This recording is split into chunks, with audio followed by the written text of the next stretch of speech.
Nós vamos começar agora o nosso painel. A gente deu alguns minutinhos extras pelo horário da manhã, mas em respeito também aos nossos participantes online, nós vamos dar início.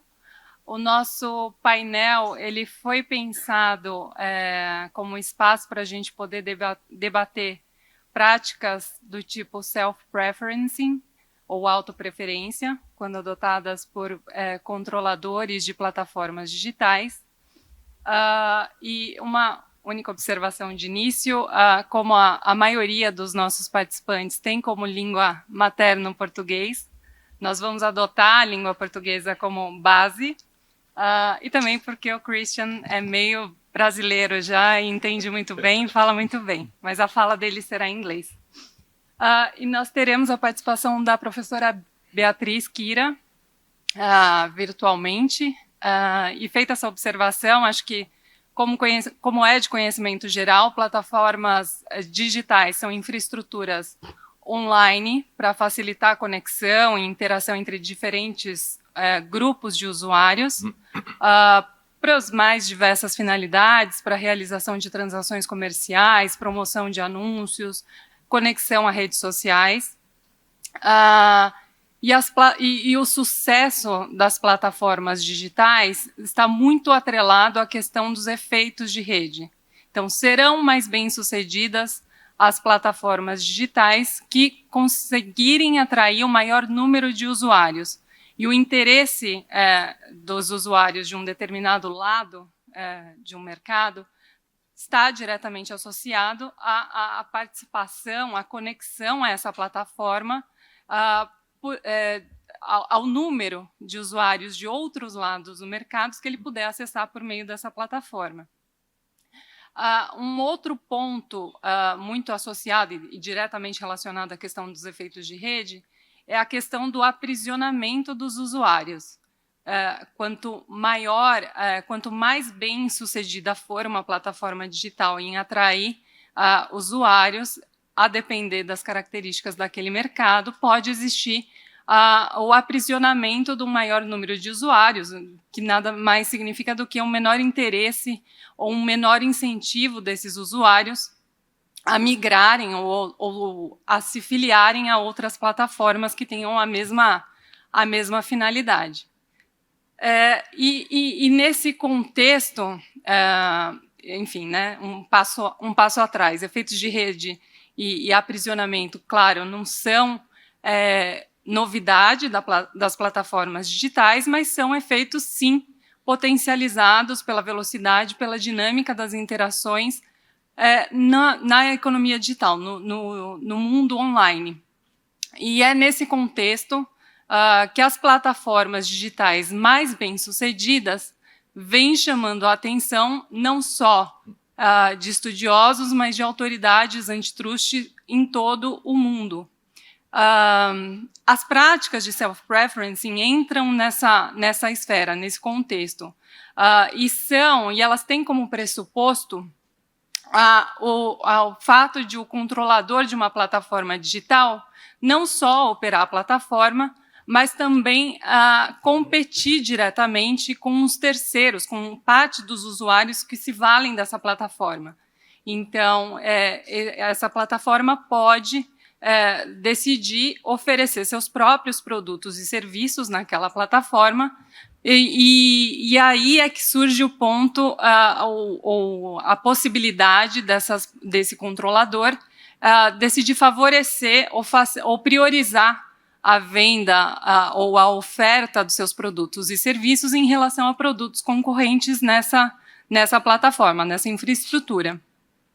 Isso tudo traz uma série de questões. A gente aqui pretende focar em algumas das principais questões relacionadas ao tema, como, por exemplo, o endereçamento da prática de self-preferencing exige mudanças legislativas, uma regulamentação mais específica, mudanças institucionais, e nesse ponto a gente chama a atenção para a promulgação recente do Digital Markets Act na União Europeia, para a criação de uma unidade específica para mercados digitais no Reino Unido, dentro do CMA. Um outro ponto também é a questão da convergência ou divergência entre as diferentes jurisdições nesses movimentos que têm acontecido ao redor do mundo. A questão também da teoria do dano. Existe qual seria a teoria adequada para apurar a potencialidade que a prática de self-preferencing tem de resultar em prejuízos à concorrência? As teorias clássicas de apuração de danos em casos de condutas mais típicas são aplicáveis ou faz sentido pensar numa teoria de dano própria para a prática de self-preferencing? E um último grupo de questões, que é basicamente mais para oriental, que a gente vai conversar aqui, é a questão do standard probatório no caso de práticas de self-preferencing. Nós estamos falando de uma prática sujeita à presunção de legalidade ou de ilegalidade. E em caso de uma presunção de ilegalidade, essa presunção é absoluta, relativa.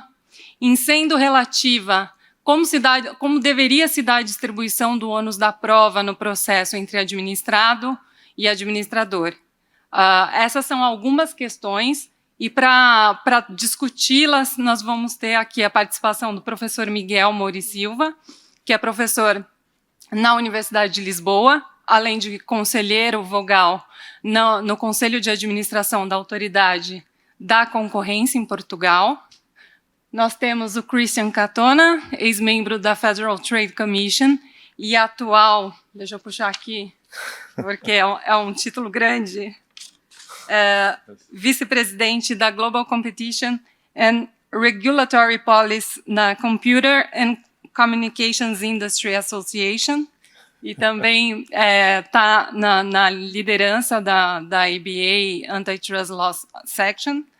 Nós teremos a participação da professora Beatriz Kira, em Londres. Ela é pesquisadora na universidade, na UCL, e é pesquisadora de pós-doutorado na Escola de Governo da Universidade de Oxford, onde também leciona o curso de Direito e Políticas Públicas. E também contaremos com a participação do economista-chefe adjunto do Departamento de Estudos Econômicos do CAD, Ricardo Medeiros. Professor Miguel, vamos conversar, discutindo um pouquinho aqui qual é a visão do senhor e a sua experiência com as mudanças na União Europeia. Muito obrigado, Ana. Eu queria começar por parabenizar o IBRAC na figura do presidente, o Dr. Bruno Drago. 30 anos é, de facto, um feito notável, portanto, muitos parabéns. Agradecer o convite dos proponentes, do Gustavo, do Vítor, e uma terceira nota para dizer que tudo aquilo que eu aqui vou expor são as minhas opiniões pessoais e portanto, não representam o ponto de vista da Autoridade da Concorrência. Bom, eu vou falar um pouco sobre como é que no direito europeu nós olhamos para a questão do self-preferencing. E para começar vou olhar no ângulo do abuso de posição dominante, isto é, na ótica das condutas. Pronto, nós temos uma proibição de posição dominante que assenta neste princípio que eu gosto muito de usar, aliás, na minha tese de doutorado usei esta citação: "With great power must come great responsibility", é de uma tira do Spider-Man, de Amazing Fantasies, de 1962. E tem aqui, esta é a tira original, sublinhei apenas aqui a parte que refere a este princípio. O que é que isto quer dizer? Isto quer dizer que ter uma posição dominante obviamente não é proibido, mas uma empresa que ocupa uma posição dominante está sujeita a regras de conduta, a obrigações, a deveres de conduta a que as outras empresas não estão sujeitas. Ou seja, esta ideia de regulação assimétrica, se pensarmos agora numa perspectiva de proibições ex ante, de proibições ex post, esta ideia de regulação assimétrica está inscrita na matriz do direito europeu. ter uma posição dominante não é proibido, explorar abusivamente essa posição, isso sim é proibido. E, portanto, a empresa em posição dominante deve concorrer pelo mérito. E ela tem esta responsabilidade especial, que é a de não atuar de uma forma que ponha em causa a concorrência efetiva no mercado. Pronto, isto é jurisprudência perfeitamente assente em termos de direito da União Europeia. Um segundo ponto que é importante por causa das teorias do dano. No direito europeu, muito por influência da escola ordoliberal na Alemanha, não se exige prova de um dano efetivo sobre o consumidor. O princípio é o de que a empresa dominante, atuando no mercado, pode, pelo seu comportamento, ou atentar contra a estrutura concorrencial, vir a causar no futuro danos ao consumidor. E, portanto, o dano sobre a estrutura concorrencial é, por si só, já o suficiente para consolidar a figura de um abuso. Ora, o que é que isto quer dizer quando olhamos para o self-preferencing? O self-preferencing tem aqui uma linhagem, isto é um pouco uma ideia de uma genealogia do self-preferencing, que, claro, alguns querem aplicar a teoria das essential facilities, porque no direito europeu a teoria das essential facilities tem requisitos probatórios muito elevados, não é? E é preciso, entre outras coisas, demonstrar a indispensabilidade do acesso e é necessário demonstrar que a infraestrutura não pode ser replicada pelos outros concorrentes. Bom, depois tem outras duas tradições. Uma tem que ver com o leveraging, com a ideia de estender a posição dominante a outros mercados, que, como a jurisprudência explica, o leveraging, no sentido de uma empresa em posição dominante entrar noutros mercados, em si não tem nada de ilícito. Agora, quando a empresa utiliza meios que não a concorrência pelo mérito para entrar noutros mercados, então aí sim tem um problema, aí sim poderemos ter um abuso de posição dominante. Uma terceira tradição muito importante é o princípio da não discriminação. Quando o tratado foi feito, nós tínhamos um documento preparatório, que é o relatório SPAC, e nesse relatório, que é a base para o Tratado sobre o Funcionamento da União Europeia atual, o antigo Tratado de Roma, nesse documento, a questão da concorrência era vista também na perspectiva da não discriminação. E qual era o problema? O receio era que empresas dominantes no mercado francês, por exemplo, impedissem a entrada de empresas alemãs, italianas, neerlandesas, etc. Ou empresas alemãs discriminassem, por exemplo, nas condições de venda relativamente a empresas francesas, italianas e por aí fora.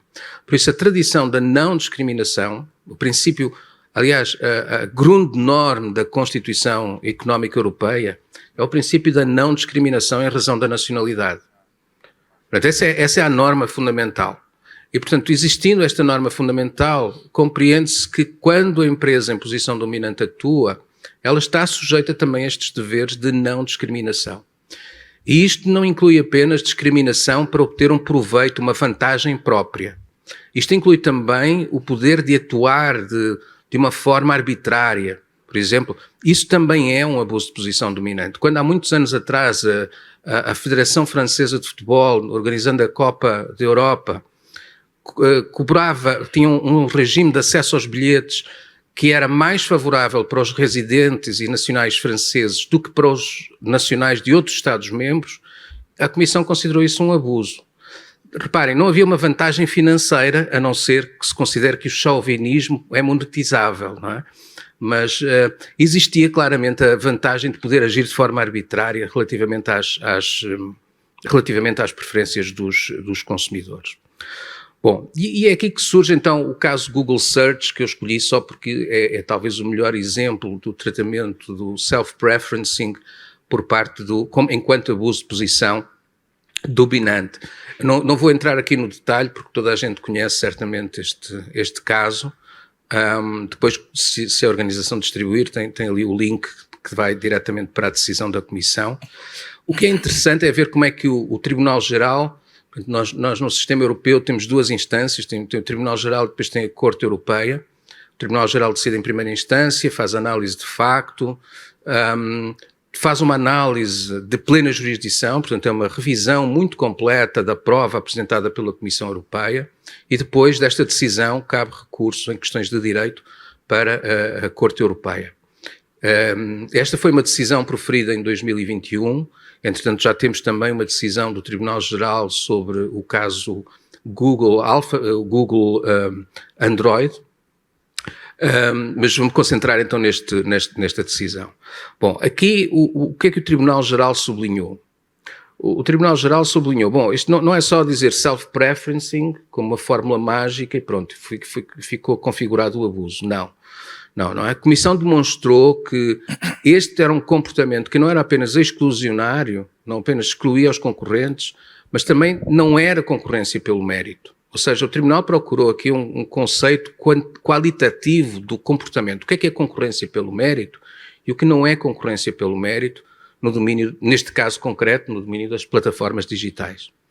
Bom, e aqui o Tribunal sublinhou que tem um conjunto de circunstâncias especiais que são a importância do tráfego que resulta dos resultados Google Search geral para poder ter um motor de pesquisa especializado. Segundo, o comportamento dos utilizadores, que como toda a gente sabe, não é? Nós só vemos os primeiros resultados, não vamos fazer um scroll sequer até ao final dos 10 resultados. Não é? A maior parte dos utilizadores fica pelos primeiros resultados. E, portanto, se quiserem, um elemento de análise da economia comportamental e que teve também aqui um peso importante. Depois, o impacto, e já agora também, na primeira circunstância, como a Ana Paula referiu, a questão dos efeitos de rede, não é? Que são aqui muito fortes, naturalmente, e favorecem a durabilidade da posição da Google. E, por fim, o impacto deste desvio de tráfego na concorrência em termos de motores de busca especializada. Sem o acesso a este tráfego, os motores de busca especializada não podem mesmo competir com a Google. Já agora, note-se uma coisa também, estamos a falar, a Google tem uma posição que nós diremos super dominante, ok? A Google tem cotas de mercado da ordem dos 90% ao longo de vários anos, ok? Portanto, não é uma coisa transitória que muda de um ano para o outro, ok? Portanto, é uma posição super dominante, ok? E tem este comportamento que é considerado como não sendo concorrência pelo mérito. Alguns últimos pontos interessantes sobre este caso. O que o Tribunal diz é que o leveraging, através desta autopreferência, pela Google nas circunstâncias do caso, portanto, o Tribunal está aqui a criar uma figura geral, está a olhar para o caso concreto, não é? É um abuso e não é concorrência pelo mérito. E aqui se sublinha estes princípios. Aquele que eu já referi, o princípio geral do direito da União Europeia da não discriminação, que também se aplica às empresas em posição dominante, faz parte do conteúdo material da sua responsabilidade especial. Depois há aquilo que o Tribunal chama a normalidade do comportamento da Google, que é muito interessante, porque o que o Tribunal diz é, bom, se tem um motor de pesquisa geral, o objetivo é dar todos os resultados estruturados apenas pela relevância para quem faz a pesquisa. Ora, quando se distorce a escolha para favorecer os seus próprios resultados, a Google está a ir contra essa função de um motor de pesquisa universal. Para mim, isto é uma espécie de referência à no business ou no valid business justification que existe no antitrust americano, como, por exemplo, em casos como o Aspen Skiing. Portanto, não há aqui uma justificativa de funcionamento do negócio para este comportamento. Um segundo ponto que traz semelhanças com o caso Microsoft europeu de 2004, a decisão da Comissão de 2004, é que há uma alteração do comportamento. Isto é, a Google, num primeiro momento, procura ter o máximo de resultados. A partir do momento em que quer alavancar o seu negócio para a busca especializada, é a partir daí que começa a fazer esta discriminação relativamente aos concorrentes. E, portanto, há esta alteração do comportamento que põe também em causa a ideia de que isto é concorrência pelo mérito. E, portanto, estes são alguns pontos muito importantes desta decisão do Tribunal Geral. Bom, e aí entra o Digital Markets Act. Pronto, eu fiz uma apresentação em Portugal, na Católica, este verão, que era, chamei-lhe Enter the Dragon, Porque aqui estamos a falar de é um Bruce Lee que entra, parte e tudo, não é? Mas não quero com isto dizer que tenha um fim trágico como o Bruce Lee, atenção, ok? Portanto, é só essa a imagem, é só de alguém que entra e parte de todos os quadros que temos estabelecidos. Ora bem, e ontem o Adrián já fez uma excelente apresentação dos quadros do DMA, por isso não vou aqui repetir, mas o princípio é este. Mercados, definir mercados relevantes? Não vamos definir mercados relevantes, não vamos perder tempo com isso. Analisar efeitos anticoncorrenciais, effect-based approach, com todo o tipo de investigações longas? Não vamos fazer isso, não. Defesas de eficiência? Não vamos fazer isso. E porquê? Bom, eu acho que o ponto fundamental está no considerando 5 do regulamento. O regulamento, já agora a versão portuguesa oficial, publicada no Jornal Oficial, foi publicada há alguns dias, a semana passada ou 2 semanas, e portanto está disponível já o texto definitivo que vai entrar em vigor do DMA. E este considerando 5, portanto, que é um considerando interpretativo, o que é que diz? É que, bom, quando falamos destes mercados de serviços essenciais de plataforma, que não são todas as plataformas digitais, atenção, são aquelas que estão enumeradas, como ontem referiu o Adrián, os processos de mercado não conseguem muitas vezes assegurar resultados económicos equitativos. Ora bem, isto é dizer, meus amigos, aqui a concorrência já não vai funcionar, já não vai disciplinar. E, portanto, a única alternativa é regular. É por isso que, embora o regulamento use muita linguagem de concorrência, em boa verdade, o próprio regulamento já não acredita na concorrência. Está a dizer, ok, mercados destes que estão naquela lista específica, onde tem um gatekeeper, é porque o mercado já fez o tipping a favor daquele operador e, portanto, agora já não vai ter concorrência, senão num novo ciclo no futuro, quando haja inovação, que possa introduzir uma disrupção no mercado. Por isso, até lá nós vamos regular. Isto cria alguma perplexidade, como também dizia o Adrián, que é, bom, então, mas contestabilidade significa que queremos que haja mais concorrência. Mas, ao mesmo tempo, nós não acreditamos no sucesso dessa nova concorrência e, por isso, regulamos. Portanto, temos aqui uma mistura que poderemos depois, mais tarde, também discutir. Pronto. Portanto, no fundo, o que é que se fez? Eu costumo dizer que há uma canção dos anos 80, a minha juventude é sobretudo dos anos 80 e um pouco dos anos 90, e havia uma canção dos Twisted Sister que era We ain't gonna take it anymore. E é um bocado essa reação. Pronto, nós estamos fartos dos abusos de empresas em posição dominante, e aí, é assim, o legislador europeu tomou esta decisão e, ok, desistimos de acreditar no funcionamento dos mercados, de acreditar no processo concorrencial e vamos regular. Pronto, e vamos regular e com proibições específicas, incluindo proibições que incluem, naturalmente, o self-preferencing. Último ponto. Bom, então e quanto à inovação, não é? O que é que acontece quanto à inovação? Bom, aqui tem a velha discussão entre Schumpeter e Harrow, não é? Há aqui um balanço que foi feito pelo legislador europeu, certo ou errado, é um balanço feito pelo legislador, teve uma análise de impacto, tudo isso. E aqui a ideia é, pronto, okay, neste balanço entre inovação schumpeteriana por grandes empresas concorrendo, uma oligópole, não é, de que alguns falam, e termos concorrência pela inovação, nós consideramos que nos mercados onde existem estes gatekeepers, o que é verdadeiramente importante não é a inovação pelos gatekeepers, mas manter os incentivos para a inovação por novos players, ou por players que estão dependentes desses gatekeepers. E, portanto, isto significa, na minha leitura, que, sendo mercados muito diferentes das velhas utilities, não é? Caminho de ferro, energia, etc., o argumento acaba por ser um pouco semelhante. Bom, há uma questão já agora que eu deixo aqui como provocação, que é o George Stigler dizia na sua teoria económica de regulação que a regulação a regulação feita pelo Estado é uma oferta que responde a uma demanda de regulação tipicamente pelos incumbentes. E, portanto, uma questão que eu deixo aqui provocatória é cui bono, não é? A velha questão do Cícero, porque será que os próprios gigantes tecnológicos, se calhar, não preferem precisamente viver num ambiente com regras que, apesar de tudo, são conhecidas, mesmo com todas as incertezas, relativamente ao ambiente em que estão sujeitos a um tipo de intervenção ex post de regras de concorrência? Pronto, essa é uma questão que eu deixo aqui em aberto e, portanto, espero que com isto possa ter contribuído um pouco para o nosso debate. Obrigado. Muito obrigada, professor.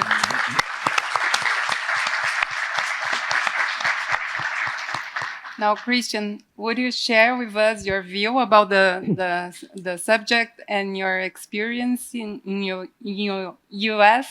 Sure, thank you so much, Ana. Bom dia a todos. Primeiro, eu gostaria de agradecer pelo convite ao IBRAC e também pela oportunidade de apresentar esta manhã. Comecei só agora em português, mas vou continuar em inglês. E espero que vai funcionar assim. So first and foremost, I wanted to say that I really am grateful for the opportunity to participate in this panel because the discussion on self-preferencing perhaps hasn't ever been this hotly debated. And in that regard, I also want to thank, IBRAC and the organizers of this panel for us to have an opportunity to discuss what are the contours of these potential competition issues in this space. And also would like to congratulate Vitor and the drafting team for yesterday's premio, because I think it's an important contribution to the debate that we are having on self-preferencing, and it's an important way to shape the discussion for today as well. When it comes to even the title of our panel today, is self-preferencing a new antitrust black box? I think my short answer will be no.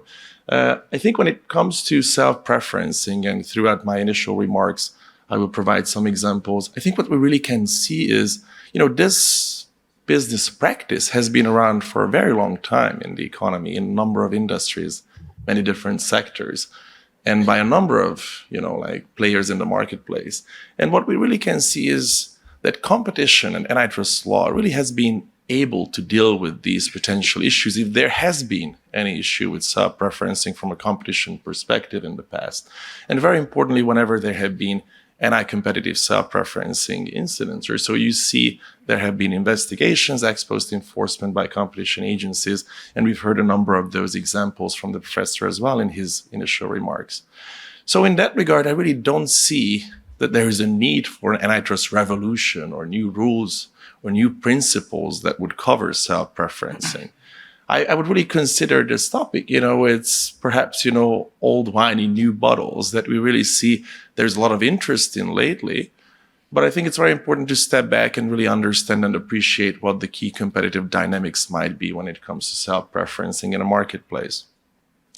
And also following up on some of the discussions that we even started yesterday as part of the digital platform panel here at IBRAC and also earlier this morning as part of the professor's remarks, I think it's very important to think about regulation, how it seems to be attempting to address some issues when it comes to self-preferencing worldwide, and how it really can more easily, I would say, do harm than good to the marketplace, and how it can actually potentially very easily miss the mark and would have potentially unintended consequences trying to regulate potential conduct, including self-preferencing, that perhaps there hasn't been that much cost-benefit analysis done before about. So when it comes to Anna's particular question about US developments, I wanted to make sure I turn to those first. And we've heard that there are a number of and various legislative and regulatory proposals worldwide these days, a number of them addressing self-preferencing issues as well. The DMA is an example. The DMU, I think Bia will talk about in her remarks. Of course, Germany and other jurisdictions are looking into regulating this potential conduct as well, thinking about potential competition issues in this space. But when it comes to the United States, you might have heard that the US has had a number of bills, so-called competition bills, for the last few months. And then a couple of them, in particular, one called AICOA, the American Innovation and Online Choice Act, has been particularly focused on self-preferencing and self-preferencing issues. And it pretty much provides a ban on self-preferencing for covered companies. I would actually call, even though some of these recent US bills, have competition in their name, I would actually more consider them disguised regulation. They're not really focused on competition issues, but would try to provide a regulatory framework. And that would be actually under these, new bills. But very importantly, their fate is pretty much unclear. There are different stages within the US Congress. None of them has been adopted yet. And there's not much clarity about if any of them ever will. But I think it will be important, since the discussion has so heavily focused on self-preferencing, just to provide some background on what really has been the discussion, the focus of the AICO and some of the relevant US antitrust bills in that regard.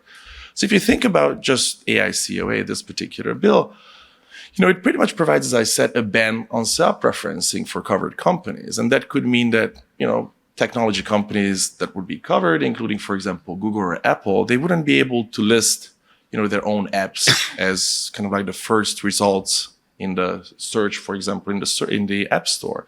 Or Amazon, in that regard, couldn't list its own Amazon product first when it comes to, consumer doing a search for a particular product. And I think it's very important to highlight that the language in these bills, including in the AICOA, about what self-preferencing itself is extremely vague. There hasn't been a set definition, and this was one of the key concerns that the American Bar Association, the AB Antitrust Law section, also highlighted in their very serious concerns about the bill. And I think we can also see that even just hearing about some of the examples from other jurisdictions that, for example, the professor mentioned as well with the Google shopping case, in which, leveraging has been used as the, business practice, or in a recent case, by the French Competition Authority, where actually it's favoring, which is the business practice. So what exactly is self-preferencing, and what would be banned in the United States if the AICA, for example, would be adopted? It seems that, the only clear-cut way, based on this ban on self-preferencing in the US, if the AICA would be adopted, is for a company that would be covered to stop selling its own products entirely. But of course, that would require us a lot of sacrifice, when it comes to competition innovation in the marketplace. And I think when you look at some of the US proposals, including the AICOA these days, these prohibitions, to an extent, are actually even greater than what we've heard regarding the DMA. Self-preferencing in that sense potentially could become, like a per se illegal conduct for certain covered companies. And I think here the particularly important point we all should keep in mind is, what is exactly we are trying to address? Like, the point is that when it comes to harm to competition in antitrust has to be demonstrated and not merely speculated. And I think in that regard, we don't see empirical evidence that actually proves that self-preferencing is generally harmful to competition. Actually, it's to the contrary. What we see is, depending on kind of like how we term self-preferencing with vertical integration, leveraging, favoring or so, the economic evidence shows us that as part of vertical integration and self-preferencing, it's generally pro-competitive, or most often, or competitively benign. Does it mean that it cannot be anti-competitive? Of course it does not. And I think that's the important element we all should keep in mind. But just also to step back for another second, I mentioned that it has been around for a number of, centuries when it comes to self-preferencing and platforms creating, this type of business conduct in the economy. And there are a number of very common examples you all can think of. I think most people usually refer to supermarkets as, like a platform in which when you enter, you might be able to see, in addition to particular brand name products, also, the supermarket's own private label products. And when you enter, they might be placed strategically at the entrance so that when you actually want to pick up a particular product or item at Pão de Açúcar, for example, you would be able to see their own particular brand name product. Is this something that should be banned as self-preferencing? Another very common example that I think during the weekends one can see is, if you think about, like, say, a farmer's market. There's a Feira Livre in Jardins. You go there on Saturday, and you think that how is it possible that the owner of the particular farmer's market might have their own booth selling their abacaxi or tomatoes? Is this something that should be banned? What happens if the same owner of that particular Feira Livre also has another Feira Livre in Vila Madalena? do they already have market power? Or if it's just one particular feira livre, it should be okay, but not if it has more supposedly market power. It's difficult to think and know. But then another very important example is what happens in shopping malls that create a very similar platform in which there are a number of stores. What happens if the shopping mall owner, Shopping Iguatemi in São Paulo, would also have their own, say, sandwich shop in the particular shopping mall? Would it be allowed or would it need to be banned? Do we see any competition issues in that particular aspect? But also, even just to step back and think about one more thing. What happens if Shopping Iguatemi's owner says that based on traffic that we can see in the particular mall, this particular corner has never been rented by anyone? Stores are simply not interested in this space. But when we look at our data, we see that that's exactly where the elevators are, where people are going to go and pick up their cars or so. So we actually would put our sandwich shop there. Would it be anti-competitive? Should it be banned? And I think it's a question for all of us to think about.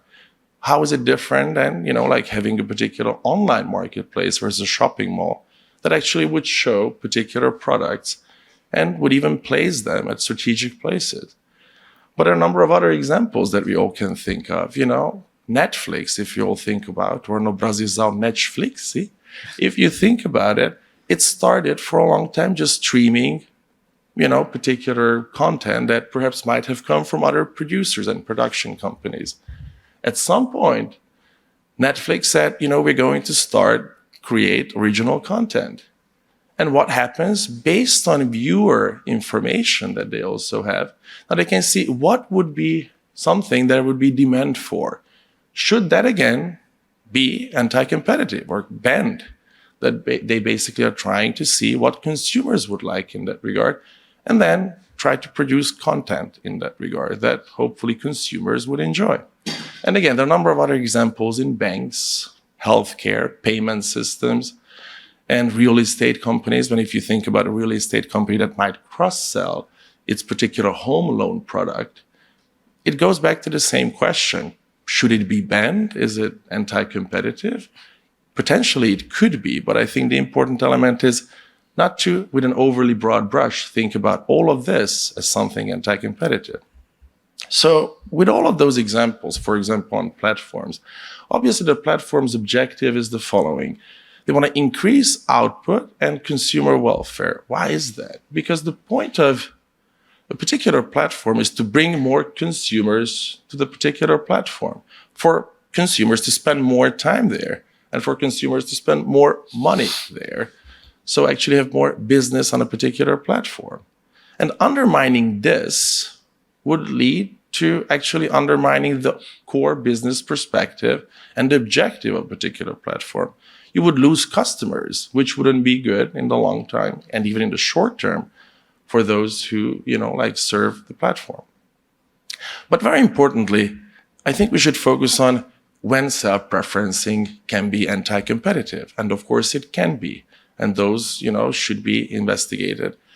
And I would say there are two main elements, or two main scenarios in which, when it comes to self-preferencing, they can be anti-competitive. First, importantly, when a platform with an existing monopoly in the platform market may actually anti-competitively maintain its monopoly by identifying and eliminating nascent threats to its monopoly.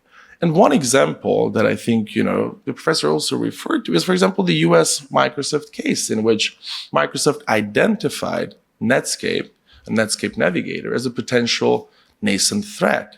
And that's what we see how, for example, self-preferencing in that regard can become anti-competitive. Also, another scenario that I would highlight is when the platform is using self-preferencing to monopolize a downstream market.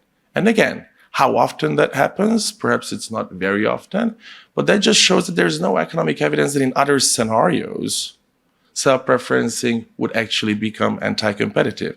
In those, however, of course, they are anti-competitive, they may become anti-competitive. Competition agencies should investigate and, of course, deal with those concerns.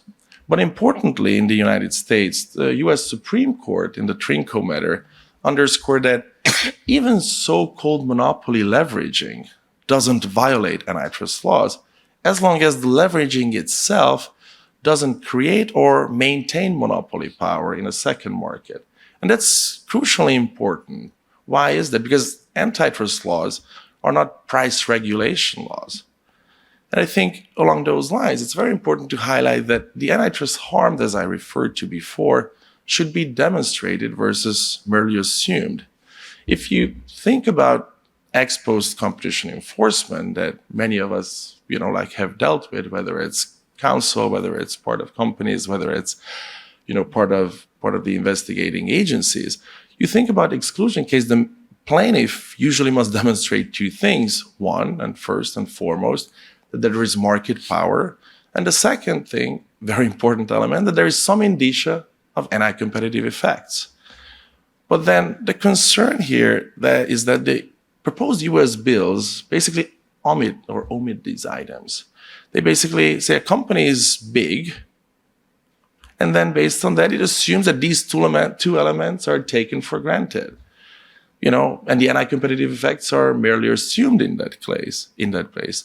What does it lead to in the economy and in the marketplace? If you think about it, when a company would introduce a new product, in that regard, any potential special treatment for that new product would lead to legal scrutiny, even if the potential impact on competition is likely negligible.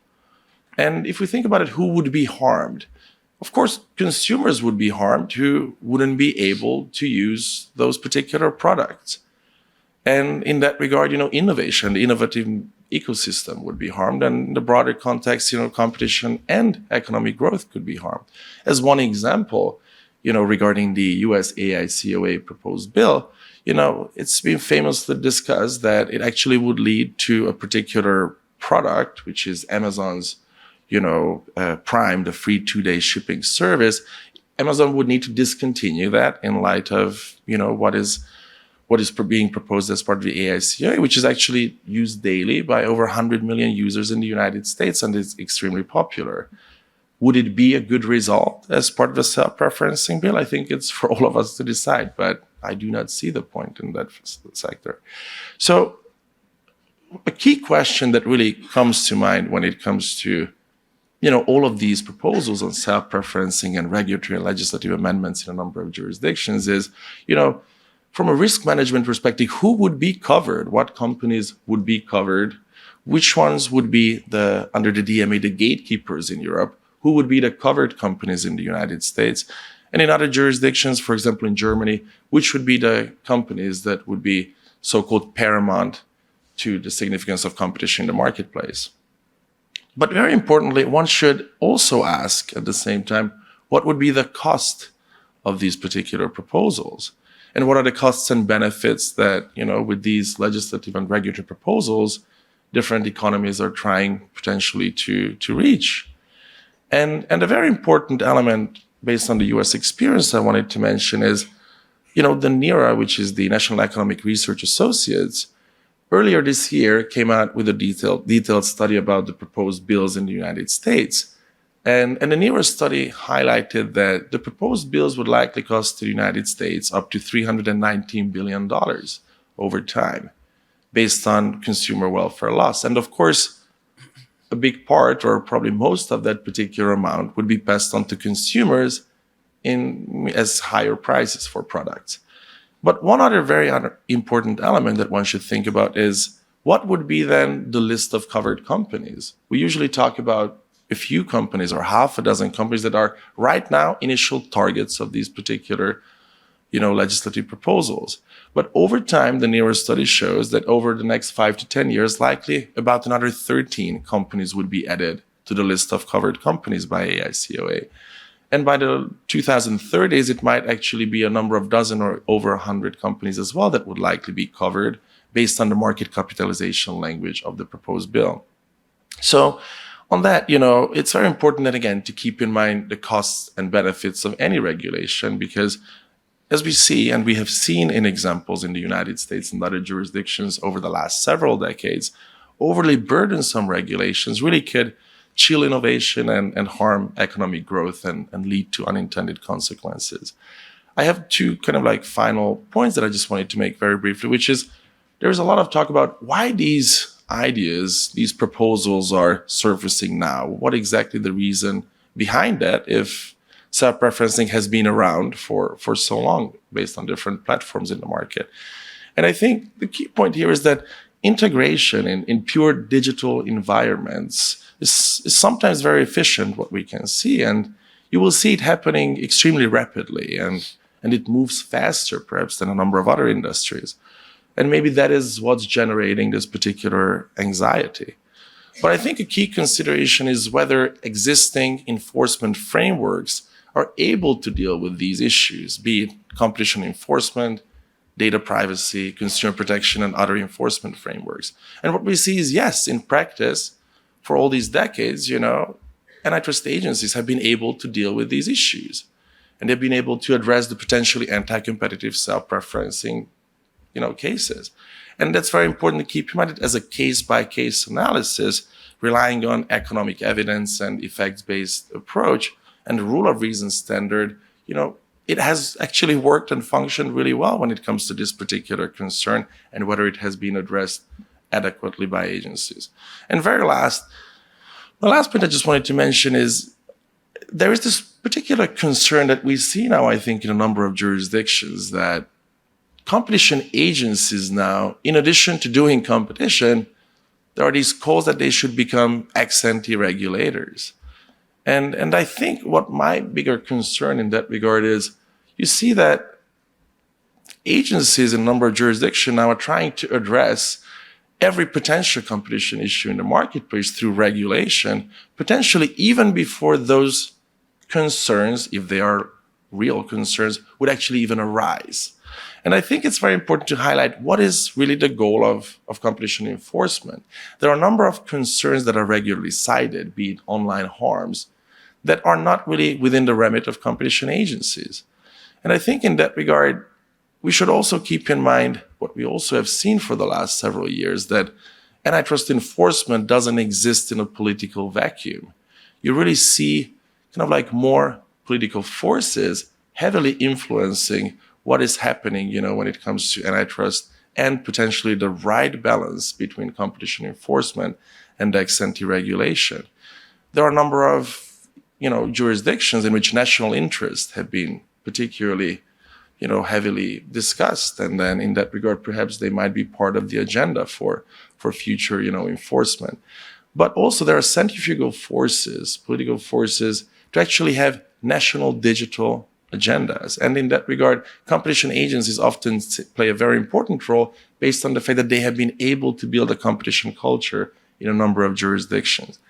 But very importantly, I think some of this discussion is losing sight what exactly is the focus of competition enforcement and what ex-post enforcement should be, focusing on. And the focus is to actually have a right competitive system. There is no agency, it can be the best and most well-staffed, that would be able to address every competition problem in a particular economy. It's simply an impossible task. What can competition agencies build? They can build competitive systems in which whenever there is a particular competition violation, they're able to address those.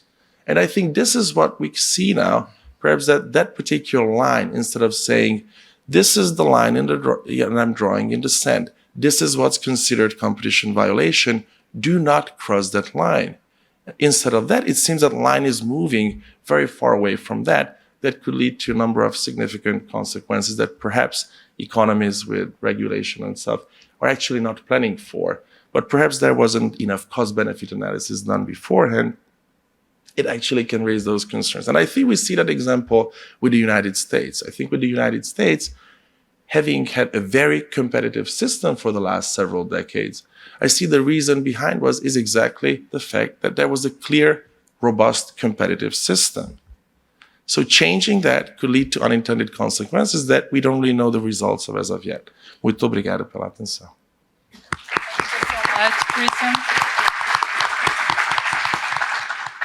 Thank you so much. Eu chamo agora a professora Beatriz que vai participar online.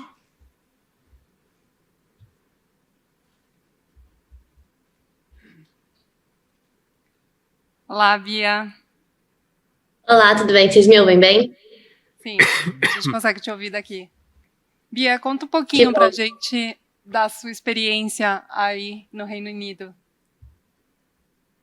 Claro, primeiramente eu queria começar agradecendo a Ana Paula, o Vitor, o Gustavo pelo convite tão gentil para fazer parte desse painel aqui hoje, discutir um assunto tão interessante, né, que está na ordem do dia e participar com algumas contribuições. É realmente um prazer participar do Ibracão mesmo à distância. Eu consegui ver algumas imagens da sala, tem bastante gente aí, um painel 9 horas da manhã, então obrigada a todos e todas que estão aí apreciando a nossa discussão.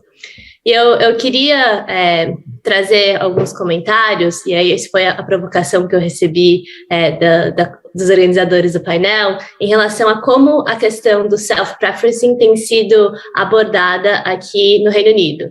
Eu estou atualmente na Inglaterra, como pesquisadora na University College London, mas também associada a Oxford, e direito à concorrência é um dos temas que eu estudei no doutorado e estudo atualmente, principalmente focado em plataformas digitais.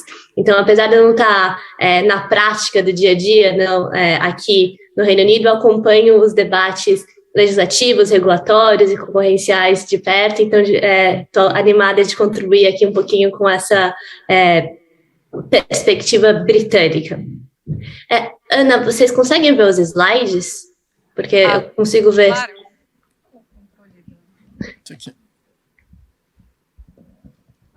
Se não dá para passar, não tem importância. Dá sim, Bia. Ótimo. Acho que a gente pode passar para o próximo slide. Então, como eu falei, a ideia é falar um pouquinho sobre a questão do self-preferencing no Reino Unido, e eu acho que se tem alguma coisa, algum aspecto positivo do Brexit, né, da saída do Reino Unido da União Europeia um tempinho atrás, a fato de que agora a gente tem duas pessoas nesse painel, né, o Miguel apresentou em bastante detalhes a perspectiva europeia, a gente tem agora alguns indícios de que talvez o Reino Unido esteja começando a traçar uma trajetória um pouco diferente, mas não tão assim, a gente vai ver daqui a pouquinho em relação a como essas questões de mercado digitais, de concorrência e regulação são tratadas por aqui. Então, no tempo que me foi alocado, os 5 pontos que eu queria discutir com vocês hoje primeiro, como a questão do self-preferencing se encaixa na perspectiva dos reguladores aqui. Eu vou falar um pouquinho sobre esse conceito de Online Choice Architecture, arquitetura de escolha online. O segundo, qual é o papel do direito à concorrência. Depois, um pouquinho do papel do direito do consumidor, consumerista. E falar um pouquinho sobre as propostas regulatórias, essa regulação pró-competitiva e, no contexto do Reino Unido, o papel do Digital Markets Unit, que de alguma forma é análogo, comparável às iniciativas que o Miguel e o Christian mencionaram nos Estados Unidos e na União Europeia. E aí, por fim, também respondendo algumas das provocações que a Ana apresentou no começo do painel, as questões não triviais relacionadas a como investigar e quais os padrões de prova disponíveis para olhar para a questão do self-preferencing. A gente pode passar, por favor. Então, para começar, e aí a questão, a discussão, o conceito de self-preferencing já foi muito bem definido e apresentado pela Ana na introdução do painel, como essa prática por uma plataforma de dar um tratamento preferencial aos produtos e serviços dessa plataforma, desse operador, quando esses produtos e serviços concorrem com outros, geralmente em mercados verticalizados, concorrem com outros serviços e negócios que utilizam a plataforma. E esse tipo de prática tem ganhado bastante destaque nesse debate bem aquecido em andamento sobre como a defesa da concorrência ou instrumentos regulatórios complementares, ou os dois, devem responder a essas questões, principalmente em mercados digitais. E aí o que eu queria trazer para vocês hoje é a perspectiva britânica, né, do Reino Unido em relação ao self-preferencing e como ela se encaixa nesse conceito um pouco mais amplo que foi apresentado nesse paper, cuja capa está no slide, sobre arquitetura de escolha online.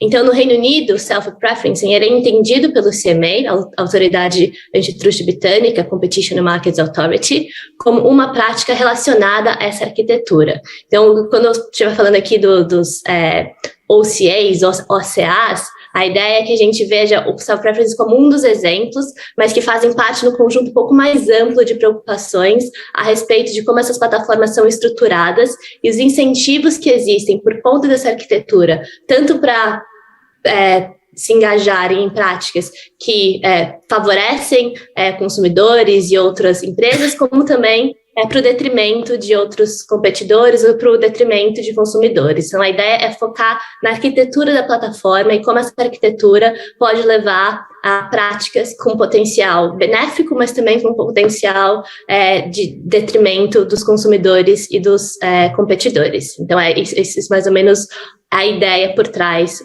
das OCAs. E aí, nesse documento, que vocês estão vendo na capa aí, que foi publicado pelo CMA, um documento de trabalho, um documento de discussão, a autoridade, ela articula e apresenta preocupações bastante acentuadas em relação a como essas arquiteturas, né, como essas ferramentas e mecanismos desenhados e implementados pelas plataformas digitais, principalmente pelas grandes plataformas, podem ser prejudiciais. Incluindo práticas como a ordem, né, o ranqueamento de resultados de pesquisa, o número de etapas necessárias para cancelar uma assinatura ou para sair de um serviço, ou então o que eles chamam de default, né, as opções padrões que algumas plataformas implementam nos sistemas e nos mecanismos. E a ideia é que coloca um pouco nesse mesmo balaio diferentes formas que as plataformas podem se engajar para prender a informação, prender a atenção dos consumidores, mas que também podem ser usados para manipular ou ocultar informações, definir padrões que não necessariamente se alinham com as preferências de consumidores e chamar a atenção para alguns produtos em detrimento de outros. Então, de novo aí, a ideia do self-preferencing, que é um pouco mais familiar na nossa discussão, se encaixa nesse balaio de preocupações.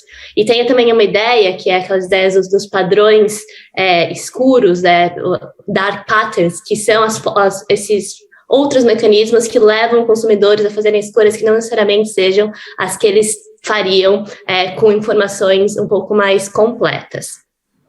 Então, nesse sentido, a preocupação da autoridade britânica com o self-preferencing e os efeitos para consumidores e as empresas vem justamente atrelada a essas escolhas de arquitetura, a arquitetura das plataformas. E um dos casos discutido em detalhe nesse documento de trabalho do CMA é justamente o caso de ranqueamento de resultados. Então, como as plataformas determinam qual a ordem de resultados, por exemplo, no mecanismo de busca. E tem bastante literatura, bastantes estudos empíricos que mostram que a forma de apresentação das informações é crucial, é determinante de como consumidores vão se engajar com aquele produto ou serviço. Então, chega a ser intuitivo, né, que geralmente os resultados que estão no topo da tela, que aparecem primeiro, vão ser os que vão ter maior engajamento, que as pessoas de fato vão tentar comprar e se engajar. E o mecanismo psicológico por trás disso tem a ver com a percepção de que os resultados do topo, eles têm mais saliência, ou eles são mais relevantes, eles são mais confiáveis, ou também tem uma questão mais de comodidade, né? Quando os resultados estão no topo, e mais na frente é mais fácil as pessoas acessarem imediatamente do que filtrar por várias páginas de resultados. Inclusive, tem vários estudos que mostram que os consumidores não olham além da primeira página de resultados de busca. Então, esse é um exemplo bastante claro, né, do nosso dia a dia, sobre como a arquitetura de escolha e como nesse caso de mostrar resultados tem efeitos para como os consumidores se comportam, se interagem com os produtos e pode ter efeitos relevantes em termos de self-preferencing. E aí o caso que o professor Miguel mencionou sobre o Google Search é um exemplo claro de como essa arquitetura pode facilitar essa prática que a gente está discutindo aqui hoje. E aí, o que o CMA discute nesse documento é que essas arquiteturas têm implicações bastante relevantes do ponto de vista de poder de mercado.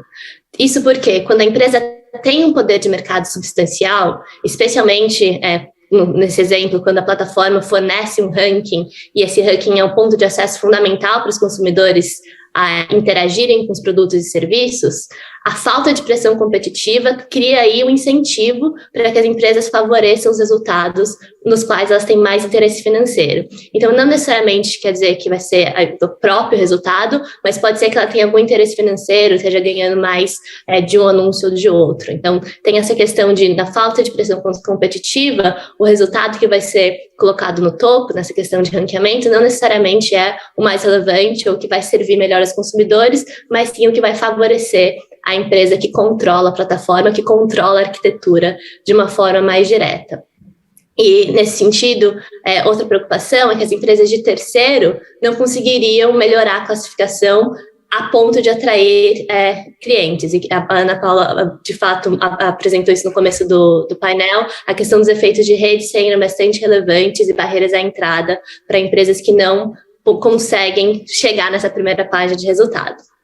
E isso, vale dizer, é uma preocupação muito mais acentuada no contexto do uso de algoritmos por essas plataformas para desenho das arquiteturas de escolha.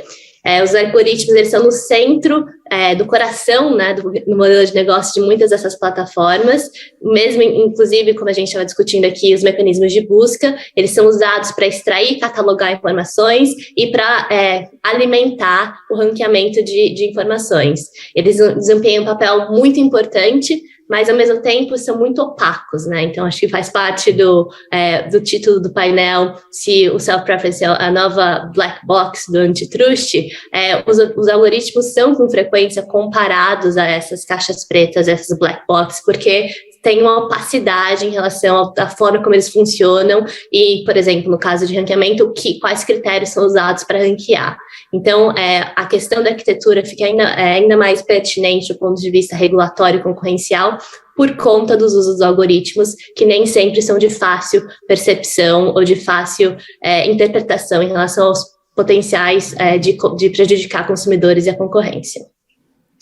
E aí, a pergunta que esse documento coloca, e a pergunta que a gente também está se propondo a responder hoje, é considerando as preocupações que existem com as OCAs, né, as Online Choice Architectures, arquitetura de escolha online, e a relação entre essas OCAs e self-preferencing, quais são as ferramentas jurídicas à disposição das autoridades no Reino Unido para enfrentá-las, né? E é isso que eu queria começar a desenhar com vocês aqui hoje. O próximo slide, por favor. Então, a primeira ferramenta que a CMA propõe e aponta como sendo disponível e já estando em vigor é, de fato, a questão do direito consumerista, né, da defesa do consumidor. E tem uma lista de práticas que já são explicitamente proibidas no Regulamento de Defesa do Consumidor do Reino Unido, né, Consumer Protection from Unfair Trading Regulations, a CPAs.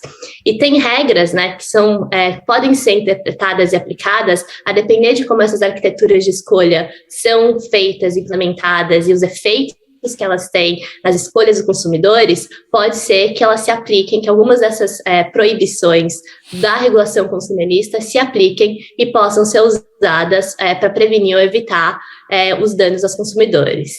E aí, algumas dos regulamentos, as obrigações listadas como tendo potencial de serem usadas para enfrentar o problema, é uma proibição, no Regulamento 3, por exemplo, tem uma proibição geral contra práticas comerciais desleais, ou que violam requisitos de diligência profissional.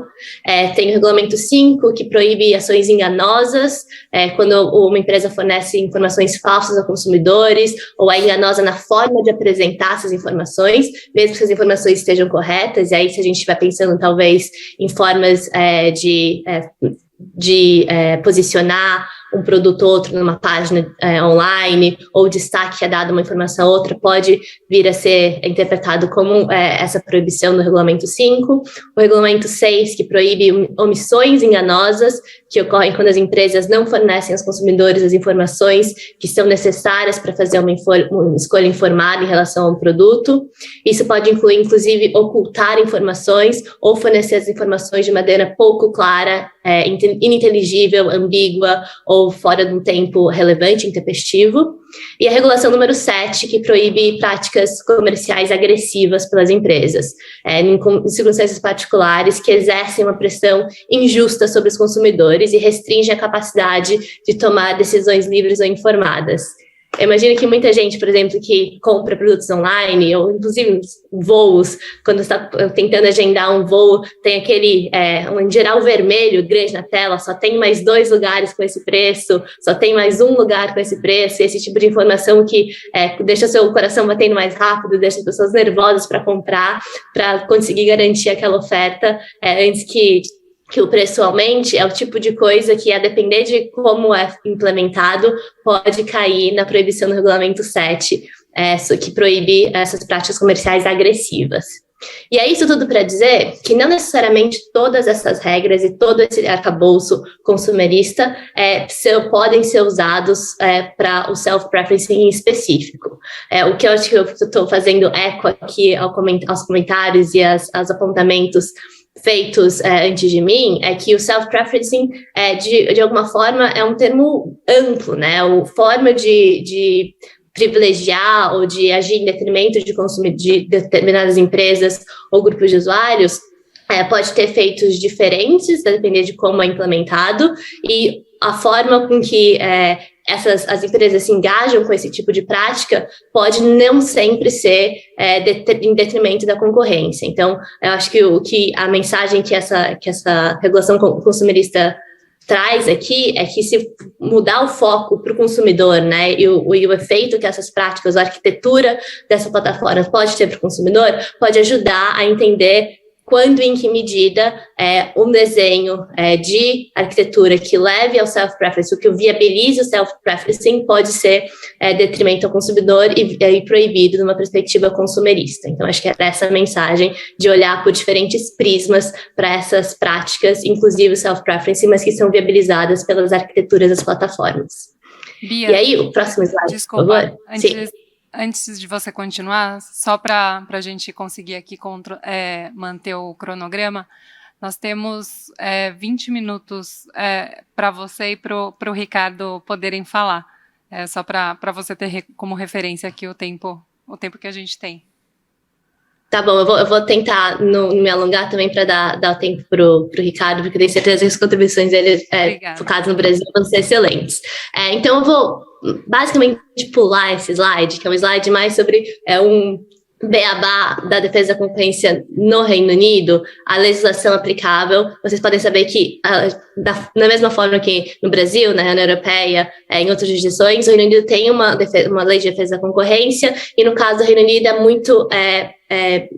a lei em vigor ainda é muito similar à legislação da União Europeia, aos artigos que o professor Miguel mencionou no começo da aula. Então, o direito à concorrência também seria aplicável, seria uma ferramenta, né, na caixinha de ferramentas do direito aplicável para olhar para essas arquiteturas de escolha online e, inclusive, a prática de self-preferencing.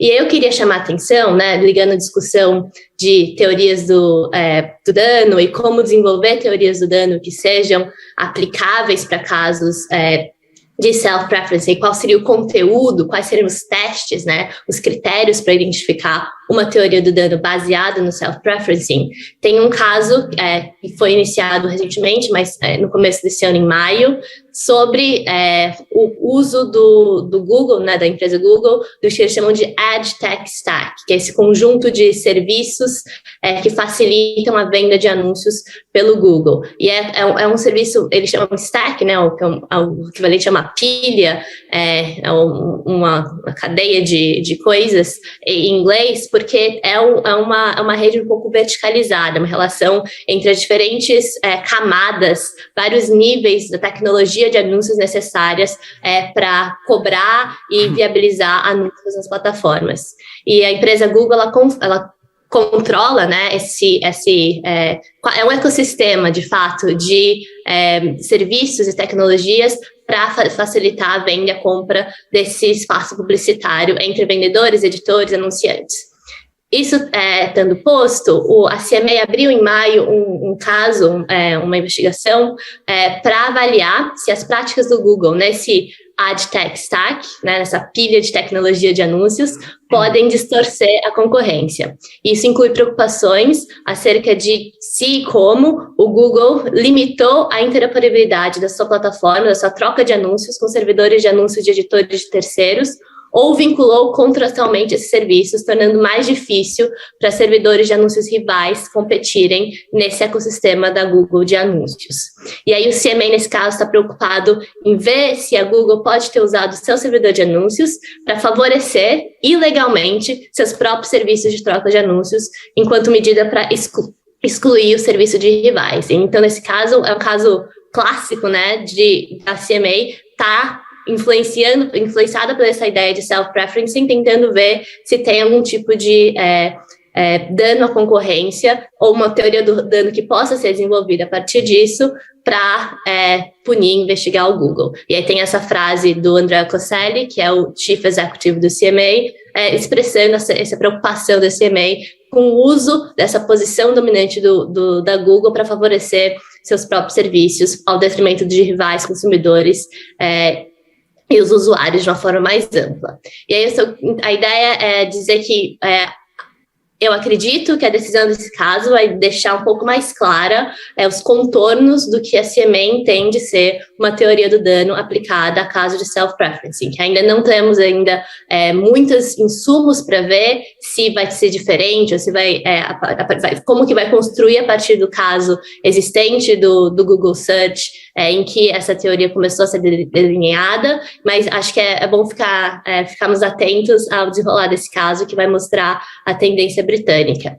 E aí, rapidinho, Ana, vou terminar agora, mas só para dar um gostinho do que seria uma regulação pró-competitiva e a resposta, né, complementar, acho o terceiro prisma que eu queria trazer para vocês, né, tem a regulação consumerista, tem a defesa da concorrência, mas tem também propostas em andamentos no Reino Unido para um novo desenho regulatório, e nesse sentido seria uma forma que eu chamo com o professor Diogo, que está aí hoje, de antitruste assimétrico, é a criação de regras com claro teor de fomento à concorrência, mas que bebe na fonte, né, e que usa métodos e teorias regulatórias para implementar essas obrigações assimétricas. Também o que o Miguel comentou sobre com grandes poderes vem grandes responsabilidades também para essas empresas. Então, o Reino Unido também está apreciando a adoção de uma forma de regulação para olhar para essas plataformas, para dar poderes para a DMU, Digital Markets Unit, que pode vir a atuar como um regulador e criar códigos de conduta individuais para as empresas. E eu acho que nesse caso se difere da proposta legislativa nos Estados Unidos e do DMA na União Europeia, que no caso do Reino Unido, cada empresa vai ter o seu próprio código de conduta desenhado especialmente para as características dessa empresa, em vez de ser uma regulação ex ante padrão para todo mundo.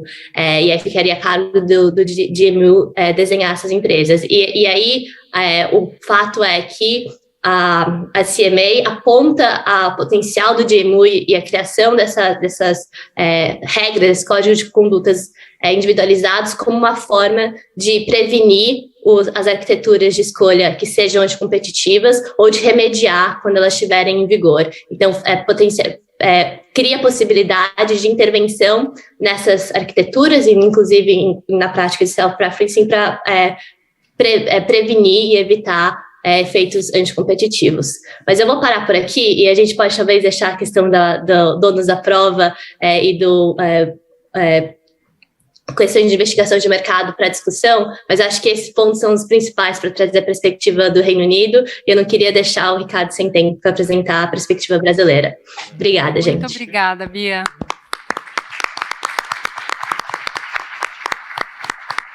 Ricardo, passo a palavra para você. Obrigado. Tem uma apresentação aqui.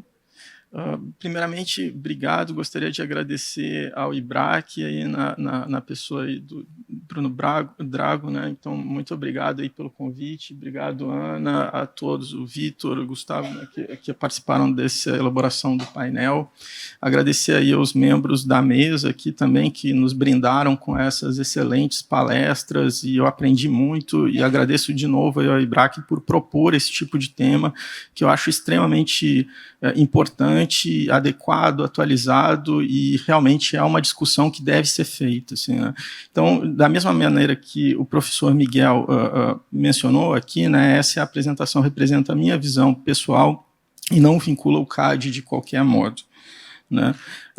Bem, primeiramente, tem esse slide que eu já mostrei várias vezes a vocês sobre o objetivo da defesa do CAD, né, de uma autoridade de defesa da concorrência, a proteção da livre concorrência. E nós vemos aqui que o objetivo do direito antitrust está sendo colocado em questão. Né? O direito antitrust ele serve para proteger o bem-estar dos consumidores, para proteger o emprego, para qual tipo de objetivo que o direito antitrust deve alcançar, e a depender de qual tipo de questão e de resposta que se tenha a esse tipo de discussão, nós com certeza vamos ter outro tipo de resposta, como olhar atos de concentração, a como olhar condutas anticompetitivas. Né? E verificando especificamente condutas anticompetitivas, né, do ponto de vista não só de análise de qual é o dano que essa conduta produz, mas a própria tipificação da conduta. Né? Uma venda casada é lícita ou ilícita? Depende do efeito, ou pelo menos de acordo com a teoria tradicional do direito antitrust, nós temos que fazer esse balanceamento entre os benefícios, as justificativas, as eficiências da conduta de um lado e de outro, os efeitos sociais negativos que essa conduta possui. E se nós abandonamos o debate de bem-estar do consumidor, né, e de fato existem outras teorias que analisam teleologicamente o que é o direito antitrust, e que nós temos esses trade-offs multidimensionais, qual o parâmetro, como substituir esse tipo de debate, né, que molda o direito antitrust normal. E aqui nós temos os mercados digitais, que eles são muito diferentes. Né? Nós temos efeitos de rede positivos diretos, indiretos, nós temos subsídios cruzados, escala sem massa, que é a produção sem a necessidade de produção de um produto físico e que gera baixo custo marginal, gera alcance global, grandes e intensas economias de escala e escopo, geração e uso de dados do usuário, inovação disruptiva e uma série de outras questões e qualidades que tornam os mercados digitais diferentes.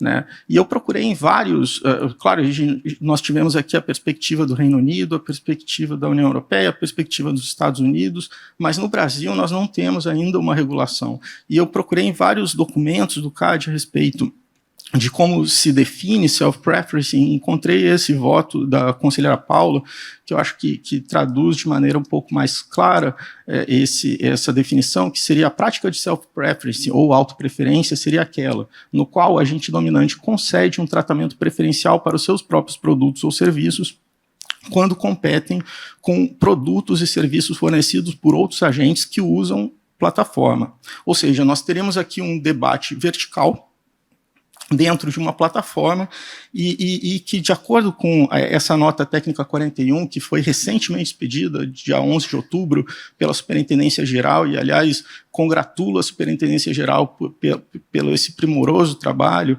né, se menciona aqui que geralmente esse tipo de prática ocorre em plataformas digitais e pode ser tipificado no artigo 36.3, que é limitar ou impedir o acesso de novas empresas ao mercado, e o 5, que é impedir o acesso de concorrentes a fontes de insumo, matéria-prima, equipamento, tecnologia, bem como outros canais de distribuição.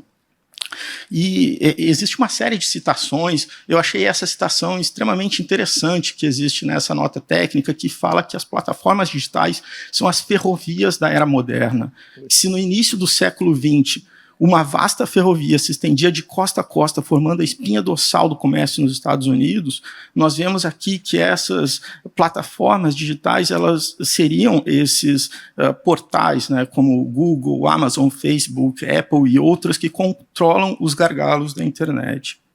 E aqui eu fiz uma pesquisa no SEI. O SEI é o nosso sistema eletrônico do CAD, que mostra todos os documentos, não apenas os votos, mas as próprias petições que nós temos no CAD, e eu vi que self-preferencing, ele aparece apenas com 82 citações, enquanto que você tem exclusividade com 27 mil citações, cartel com 18 mil, e obviamente discriminação, que poderia talvez ser considerado uma espécie de self-preferencing, também com 16 mil citações.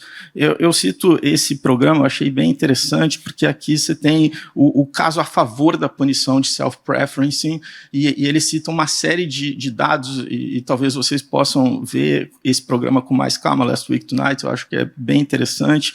Mas, de outro lado, também cito o Herbert Hovenkamp, que ele refere que self-preference ainda não é um termo legalmente estabelecido, e que nós não sabemos exatamente o que significa self-preference. E ainda o Aurelian Portues, ele fala, olha, existe essa regulação, essa legislação nos Estados Unidos que tenta definir o que é self-preference como se fosse algo, uma prática, como se fosse bem definida e fácil de entender. Mas não é esse o caso. E daí, claro que o Hovenkamp, ele menciona que pode ter aí uma prática em sentido amplo, abrangendo aí o léxico tradicional do direito antitrust, como contratos de exclusividade, venda casada, análise de fusões verticais, que tem alguma discussão sobre self-preferencing. E a grande discussão desse painel é se haveria talvez um tipo de conduta não coberto pelas práticas tradicionais, como preferenciar algoritmos, dificultar a interconexão, etc. E aqui eu menciono o mesmo exemplo que foi referido pelo Christian, que é o banimento justamente desse Amazon Basics. Será que isso aqui beneficia o consumidor? Eu realmente tenho dúvidas e acredito que você teria problemas com esse tipo de banimento. E eu sugiro que nós possamos refletir um pouco sobre esse tipo de discussão, por exemplo, do caso do Google, não sobre o prisma de efeitos, mas se eu pedisse para cada um aqui nessa sala pensar em 10 lugares para viajar, né, e eu digitasse no Google os 10 melhores lugares para férias, será que existiria uma forma objetiva de selecionar 10 lugares para viajar? E se eu acredito que se eu coletasse essas listas aqui, dificilmente eu encontraria uma lista igual a outra. E quais seriam as variáveis que o Google teria para selecionar esses lugares? Existe uma lista superior à outra? E digamos que exista. Né? Digamos que de fato, é possível que a autoridade erre, dizendo, essa lista é superior, esse ranqueamento é superior àquele, e daí, talvez, a interferência da autoridade antitrust, nesse tipo de caso, nós traríamos mais danos do que soluções para os consumidores. Mas eu sempre fico pensando, talvez, em uma publicidade, como seria o diretor de marketing fazendo uma campanha de uma empresa que realmente precisa seguir esse tipo de standard. Nós não temos os melhores preços, nós não temos a melhor qualidade, mas mesmo assim compre o nosso produto, venha à nossa loja, nós lhe venderemos esse produto mesmo assim, aí nós não estamos aqui preferindo, nós não recomendamos que venha à nossa loja, mas se você entrar vai ser bem recebido, né? E esse tipo de discussão, quando se traz sobre o ponto de vista, e quais são os problemas, eventualmente, se tiver corromper o código da empresa que faz o algoritmo, né, você pode ter um efeito endógeno do remédio da autoridade antitrust ao interferir nesse tipo de discussão. E justamente por isso, autores como Hoffman e Shin referem que a solução de self-preference ela pode ser danosa para um problema improvável. E, de novo, mencionam os casos aqui que foram referidos pelo Christian, que ele pergunta qual o problema de ter uma loja de pretzel do próprio shopping aberta nesse shopping. Né? Esse estudo do Lee Musloff, ele calcula exatamente essa perda de bem-estar que você teria com a proibição, com o banimento de self-preference pela parte da Amazon, né? Então, você tem aí estudos empíricos mostrando esse tipo de problemática. Do ponto de vista do Brasil, nós fizemos vários estudos dos mercados digitais, Nós temos esse caso, que é um caso interessante, antigo, sobre a Paiva Piovesan, que teria buscado impedir o desenvolvimento, ou pelo menos a denúncia era que a Microsoft estaria buscando impedir o desenvolvimento de softwares de terceiros por empacotamento, por uma série de discussões que ela, por exemplo, dava acesso gratuito no Windows 95 e 98 ao Visual Basic e o Visual C++, e eventualmente você teve um empacotamento de tudo isso no Office, e o Money, que era o aplicativo que concorria com o Finance da Paiva Piovesan, às vezes até era empacotado dentro do próprio Office. Mas tinham alguns aplicativos, como o aplicativo que traduzia a instalação do Finance, né, ele não passou a não ser disponibilizado de acordo com a denúncia. O CAD não aceitou essa acusação e arquivou o caso, mas seria um exemplo de self-preferencing, né, que a empresa crescendo. Teve outro caso recentemente também arquivado, né, que é aquele da nota 41 que eu mencionei, que seria o iFood se auto-beneficiando no mercado de vale-benefícios, e eu tenho um problema em entender esse mercado de vale-benefícios, que é um tipo de meio de pagamento que impede o trabalhador de gastar o seu próprio salário, o seu próprio rendimento naquilo que o próprio trabalhador deseja, e esse vale-benefício ainda é subsidiado por meio do programa de alimentação do trabalhador. De todo modo, o CAD analisou esse caso, viu que o iFood não seria uma plataforma, que o iFood poderia eventualmente ser considerado gatekeeper. Ele não entra, ele analisa o DMA, faz uma série de análises a respeito desse tipo de mercado, mas não encontra indícios de conduta anticompetitiva. Ricardo, antes de você continuar, Ribas, a gente tem aqui no cronômetro 2 minutos. A gente pode seguir? Ricardo, missão quase impossível. Não, perfeito. Eu vou tentar finalizar aqui. Você teve o caso Yelp, teve o caso Buscapé, e eu peço para ler essa parte do voto aqui, do conselheiro, do Alexandre Barreto, quando era presidente na época, e ele questiona como equacionar esse tipo de discussão que você tem uma série de buscadores eventuais de preços e eles estariam sendo discriminados, mas quais seriam os buscadores? E se amanhã surgir um buscador e esse buscador foi extremamente ineficiente? Como você procedimentaliza esse tipo de discussão, né, de não discriminação? E aqui nós temos algumas investigações em curso, eu não vou entrar no debate de todas elas aqui. Você teve esse debate aqui dos aplicativos que são pré-instalados, e essa aqui é a defesa do Google. Esse aqui é o CAD ainda não analisou esse caso, mas a defesa do Google diz que há uma série de outros competidores do Google que igualmente são pré-instalados em vários outros celulares, né? Existe um debate no legislativo que solicita informações ao CAD. O CAD até, pelo que eu vi, não tinha sido notificado desse tipo de requisição até então, mas que questiona o que estava acontecendo na Índia em relação a aplicativos de pagamento utilizando aí essas grandes plataformas e qual seria a posição do CAD a respeito, né? E nós tivemos também essa nota técnica que buscava analisar um projeto de lei que eu não vou entrar aqui no debate, mas que poderia ter esse tipo de conotação a respeito de self-preferencing. E eu ainda tenho 15 segundos. Muito obrigado ao IBRAC e a todos. Peço desculpas aí pelo alongado aí da explicação. Obrigado.